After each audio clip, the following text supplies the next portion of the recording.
श्री गणेशाय नमः। शिव महापुराण महात्म्य कथा नंबर 1। सौनक जी ने कहा, महाभाग सूत जी, आप सर्वज्ञ हैं महामते। आपके कृपा प्रसाद से मैं बारंबार कृतार्थ हुआ। इस इतिहास को सुनकर मेरा मन अत्यंत आनंद में निमग्न हो रहा है। अतः आप भगवान शिव में प्रेम बढ़ाने वाली शिव संबंधिनी दूसरी कथा को भी कहिए। श्री सूत जी बोले, शौनक सुनो, मैं तुम्हारे सामने गोपनीय कथा वस्तु का भी वर्णन करूंगा, क्योंकि तुम शिव भक्तों में अग्रगण्य तथा देवताओं तथा वेद वेदताओं में श्रेष्ठ हो। समुद्र के निकटवर्ती प्रदेश में एक वास्कल नामक ग्राम है, जहाँ वैदिक धर्म से विमुख महापापी द्विज निवास करते हैं। वे सबके सब बड़े दुष्ट हैं। उनका मन दूषित विषय भोगों में ही लगा रहता है। वे न देवताओं पर विश्वास करते हैं, न भाग्य पर। वे सभी कुटिल वृत्ति वाले हैं, किसानी करते और भांति भांति के घातक अस्त्र शस्त्र रखते हैं।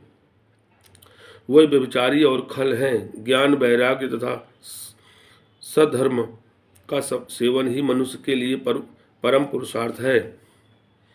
इस बात को वे बिल्कुल नहीं जानते हैं। वे सभी पशु बुद्धि वाले हैं। जहाँ के द्विज ऐसे हों, वहाँ के अन्य वर्णों के विषय में क्या कहा जाए। अन्य वर्णों के लोग भी उन्हीं की भांति कुत्सित विचार रखने वाले, स्वधर्म विमुख एवं खल हैं। वे सदा कुकर्म में लगे रहते और नित्य विषय भोगों में ही डूबे रहते हैं। वहाँ की सब स्त्रियां भी कुटिल स्वभाव की, स्वेच्छाचारिणी, पापासक्त, कुत्सित विचार वाली और व्यभिचारिणी हैं। वे सद्व्यवहार तथा सदाचार से सर्वथा शून्य हैं। इस प्रकार वहाँ दुष्टों का ही निवास है। उस वास्कल नामक ग्राम में किसी समय एक बिंदुक नामधारी ब्राह्मण रहता था। वह बड़ा अधम था, दुरात्मा और महापापी था। यद्यपि उसकी स्त्री बड़ी सुंदरी थी, जो भी वहाँ कुमार्ग पर ही चलता था, सुंदरी थी तो भी वह कुमार्ग पर ही चलता था। उसकी पत्नी का नाम चंचुला था। वह सदा उत्तम धर्म के पालन में लगी रहती थी, तो भी उसे छोड़कर वह दुष्ट ब्राह्मण वेश्यागामी हो गया था। इस तरह कुकर्म में लगे हुए उस बिंदुक के बहुत वर्ष व्यतीत हो गए। उसकी स्त्री चंचुला काम से पीड़ित होने पर भी स्वधर्मनाश के भय से क्लेश सहकर भी दीर्घ काल तक धर्म से भ्रष्ट नहीं हुई, परंतु दुराचारी पति के आचरण से प्रभावित हो आगे चलकर वह स्त्री भी दुराचारिणी हो गई। इस तरह दुराचार में डूबे हुए उन मूढ़ चित्त वाले पति पत्नी का बहुत सा समय व्यर्थ बीत गया। तदंतर शूद्र जातीय वेश्या का पति बना हुआ वह दूषित बुद्धि वाला दुष्ट ब्राह्मण बिंदुक समय अनुसार मृत्यु को प्राप्त हो नरक में जा पड़ा। बहुत दिनों तक नरक के दुख भोग कर वह मूढ़ बुद्धि पापी विंध्य पर्वत पर भयंकर पिशाच हुआ। इधर उस दुराचारी पति बिंदुक के मर जाने पर वह मूढ़ हृदया चंचुला बहुत समय तक पुत्रों के साथ अपने घर में ही रही। एक दिन दैव योग से किसी पुण्य पर्व के आने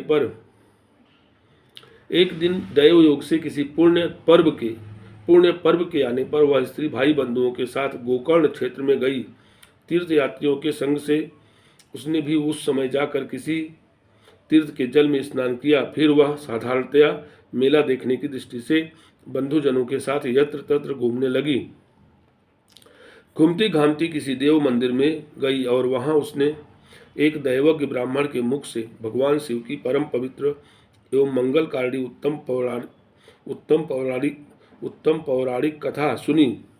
कथावाचक ब्राह्मण कह रहे थे कि जो स्त्रियां पुरुषों के साथ व्यभिचार करती हैं, वे मरने के बाद जब यमलोक में जाती हैं, तब यमराज के दूत उनकी योनि में तपे हुए लोहे का परिधि डालते हैं। पौराणिक ब्राह्मण के मुख से यह वैराग्य बढ़ाने वाली कथा सुनकर चंचुला भय से व्याकुल हो वहां कांपने लगी। जब कथा समाप्त हुई और सुनने वाले सब लोग वहां से बाहर चले गए, तब वह भयभीत नारी एकांत में शिव पुराण की कथा वाँचने वाले उन ब्राह्मण देवता से बोली। चंचुला ने कहा, ब्राह्मण ब्राह्मण मैं अपने धर्म को नहीं जानती थी, इसलिए मेरे द्वारा बड़ा दुराचार हुआ है। स्वामिन, मेरे ऊपर अनुपम कृपा करके आप मेरा उद्धार कीजिए। आज आपके वैराग्य रस से ओतप्रोत इस प्रवचन को सुनकर मुझे बड़ा भय लग रहा है। मैं कांप उठी हूँ और मुझे इस संसार से वैराग्य हो गया है। मुझ मूल चित्त वाली पापिनी को धिक्कार है। मैं सर्वथा निंदा के योग्य हूँ, कुत्सित विषयों में फंसी हुई हूँ और अपने धर्म से विमुख हो गई हूँ। हाय, न जाने किस किस घोर कष्टदायक दुर्गति में मुझे पड़ना पड़ेगा और वहाँ कौन बुद्धिमान पुरुष कुमार्ग में मन लगाने वाली मुझ पापिनी का साथ देगा। मृत्यु काल में उन भयंकर यमदूतों को मैं कैसे देखूंगी। जब वे बलपूर्वक मेरे गले में फंदे डालकर मुझे बांधेंगे, तब मैं कैसे धीरज धारण कर सकूंगी। नरक में जब मेरे शरीर के टुकड़े टुकड़े किए जाएंगे, उस समय विशेष दुख देने वाली उस महायातना को मैं वहाँ कैसे सहूंगी। हाय, मैं मारी गई, मैं जल गई, मेरा हृदय विदृढ़ हो गया और मैं सब प्रकार से नष्ट हो गई, क्योंकि मैं हर तरह से पाप में ही डूबी रही हूँ। ब्राह्मण, आप ही मेरे गुरु, आप ही माता और आप ही पिता हैं। आपकी शरण में आई हूँ। मुझ दीन अबला का आप ही उद्धार कीजिए। सूत जी कहते हैं, सौनक, इस प्रकार खेद और वैराग्य से युक्त हुई चंचुला ब्राह्मण देवता के दोनों चरणों में गिर पड़ी। तब उन बुद्धिमान ब्राह्मण ने कृपा पूर्वक उसे उठाया और इस प्रकार कहा।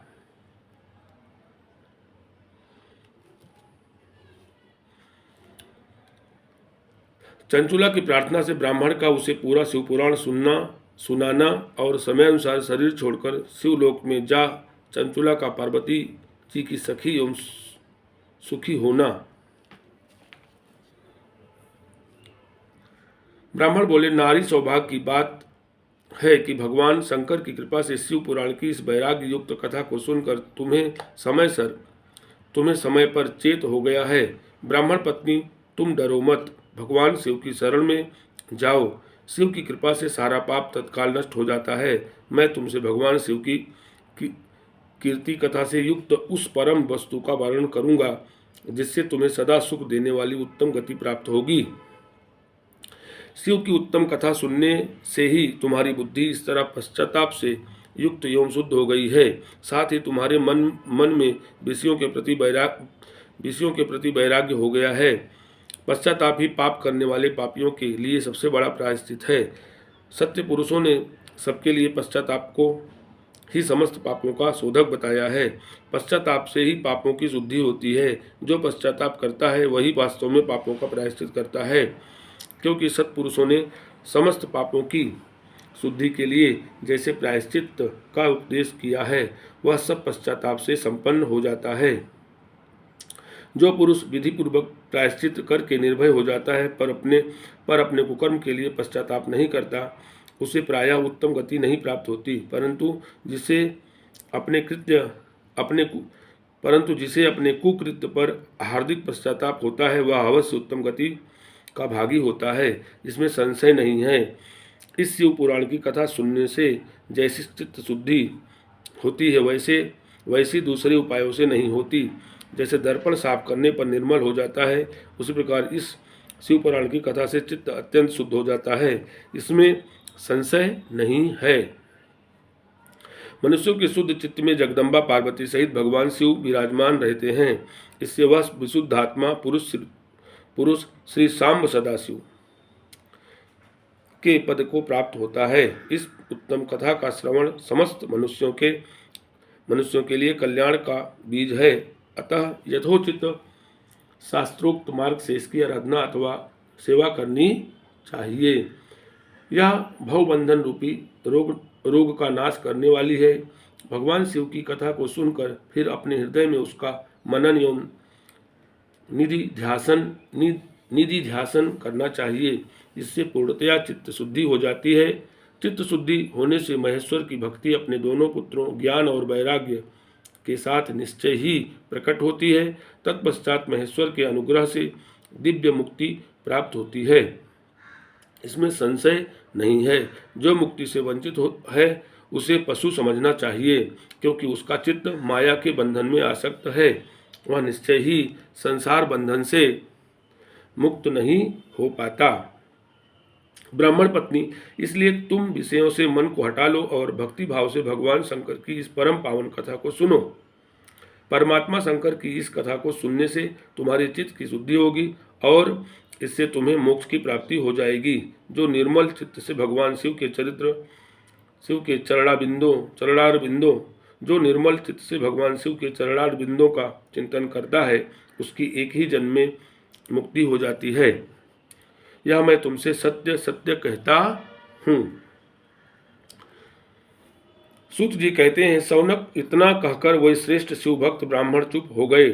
उनका हृदय करुणा से आर्द्र हो गया था। वे शुद्ध चित्त महात्मा भगवान शिव के ध्यान में मग्न हो गए। तदंतर बिंदु की पत्नी चंचुला मन ही मन प्रसन्न हो उठी। ब्राह्मण का उक्त उपदेश सुनकर उसके नेत्रों में आनंद के आंसू छलक आए थे। वह ब्राह्मण पत्नी चंचुला हर्ष भरे हृदय से उन श्रेष्ठ ब्राह्मण के दोनों चरणों में गिर पड़ी और हाथ जोड़कर बोली, मैं कृतार्थ हो गई। तत्पश्चात उठकर वैराग्य युक्त उत्तम बुद्धि वाली वह स्त्री, जो अपने पापों के कारण आतंकित थी, उन महान शिवभक्त ब्राह्मण से हाथ जोड़कर गदगद बाड़ी में बोली।